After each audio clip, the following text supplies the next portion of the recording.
네, 안녕하세요. 설원일기입니다. 최근 10년물 국채금리가 4.5% 이하까지 찍었죠. 어제부로 이제 블룸버그 기준으로 보면 4.49 정도로 고점 대비 50bp까지 내려온 상황으로 이제 추세적으로 헤지펀드 세력들의 쇼커버링이 일어나고 있고, 기관들은 계속해서 어제보다 더 쌀 거라고 생각하는 채권을 계속해서 매수하고 있는 거죠. 기존 이제 5%대에서 TMF나 TLT를 대량으로 줍줍하신 분들은 굉장히 축하할 일이고, 우선 올해까지 3년 동안 채권은 마이너스를 연속적으로 기록하고 있기 때문에 계절성 요인에 의해서라도 올해 연말부터나 내년부터는 채권 강세의 랠리를 바라보는 관점들이 많이 있는 거죠. 저는 이제 내년부터 지속적으로 채권 랠리가 이루어질 거라고 보고 있습니다. 이제 한국 기준 새벽 3시에 10년물 국채 입찰이 있었고 400억 달러 정도의 큰 규모의 채권 발행이 있었습니다. 지난 10월에 입찰된 가격이 4.6% 정도라면 11월 입찰가는 4.518로 대략 10bp 정도 내려오면서 시장에서는 무난한 입찰이었다고 생각을 하고 있어요. 금리는 계속 이제 하방을 가리키는 모멘텀에 재료를 주었습니다.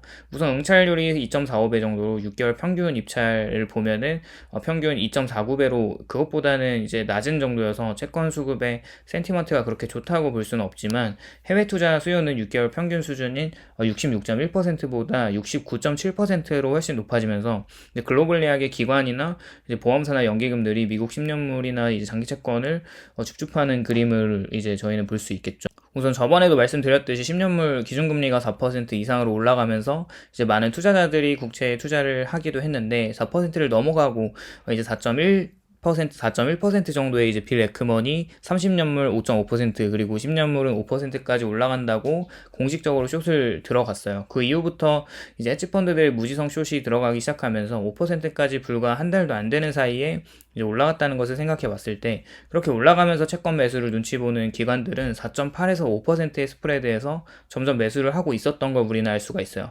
최근 이제 4주 동안 글로벌 자금 동향 자료에 따르면 미국 장기 채권 펀드로 이제 560억 달러 정도의 자금이 장기 채권 위주로 들어오는 모습과 5%대의 빌 에크먼은 앞으로 3분기 이후 4분기부터 GDP가 꺾일 것을 전망하면서 숏 포지션을 청산했고 채권한 건들락은 5%까지 빠르게 올라간 금리는 빠르게 내려올 것이라는 의미심장한 이야기를 한 동시에 장기 채권 수급이 많아지고 있는 상황이라는 거죠. 솔직히 저는 TMF를 투자를 하고 있진 않아요. 레버리지 투자에 대한 위험성이 너무 크기 때문이고 철저하게 1배수만 추정하고 있고 현재 밸류상으로 이제 골드만삭스에서 제시한 10년물 기준금리가 적정금리가 한 4.3%로 바라보고 있는 거죠. 우선 지속적으로 월가의 빅샷들은 미국 재무부의 부채 규모가 계속 커지는 한 장기물에 대한 리스크 프리미엄을 이제 매수자들이 점점 더 요구를 할 것이고 이 문제가 빠르게 해소되지 않는다면 장기적으로 10년물 금리는 단기적 모멘텀으로 3.5%까지는 내려올 거라고 생각을 하는데 그 이후에 더 급격하게 추세적으로 낮아지기는 힘들 거라고 보고 있어요.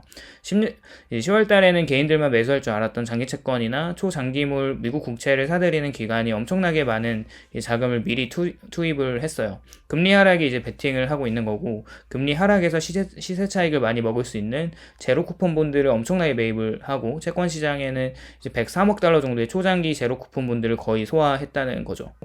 우선 저는 개인적으로 올해 말에 이제 4%까지 채권 금리가 낮아질 거라고 보고 있는 이유가 여러 가지가 있는데 그중 하나는 인플레이션이 잡히고 있는 거고 이스라엘 하마스 전쟁이 조금은 그 전쟁 확장 면에서 국지전으로 축소되면서 국제유가가 WTI 기준으로 75불대까지 내려왔다는 이유를 들고 있지만 저는 이제 그렇게 보고 있진 않아요. 현재 이제 중국 경제 둔화가 너무 가파르게 진행되고 있고 중국이 양적 완화를 하고 있음에도 불구하고 오늘 발표한 소비자 물가지수와 생산자 물가지수는 계속해서 마이너스를 기록하고 있어요. CPI는 연대비 마이너스 0.2%로 낮아졌고 월 대비 0%를 예상했지만 마이너스 0.1%를 기록하고 있고 CPI의 선행지수라고 하는 생산자 물가지수는 지속적으로 마이너스 2.6% 그리고 인플레이션의 압력보다는 디플레이션으로 갈 가능성이 높다는 거죠.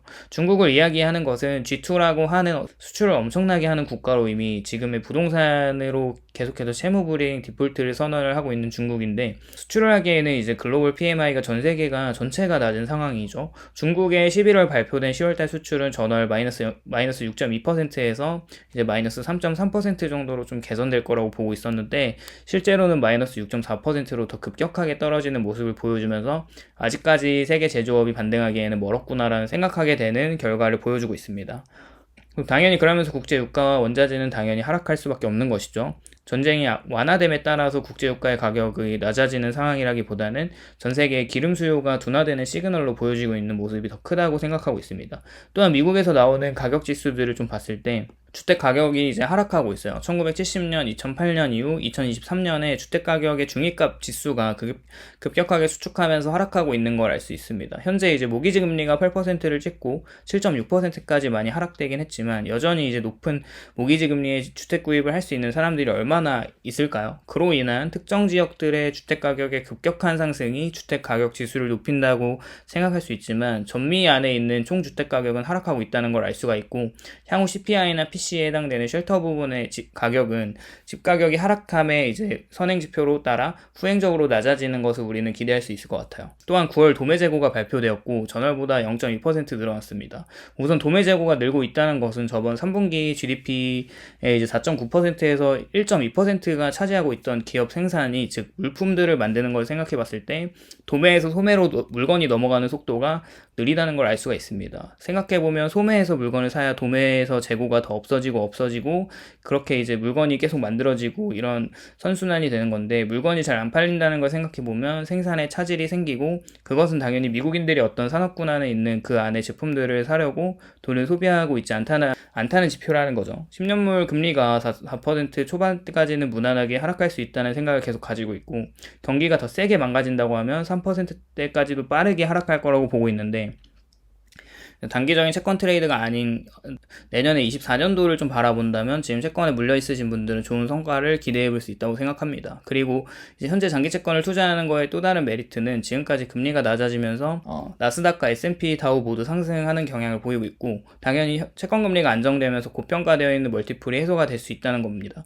그러나 이제부터 내려오는 금리는 어느 순간에는 주식 가격과 커플링 되어 있던 커럴레이션이 어느 순간 변곡점에 다다르면 디커플링이 될 가능성이 매우 높아요.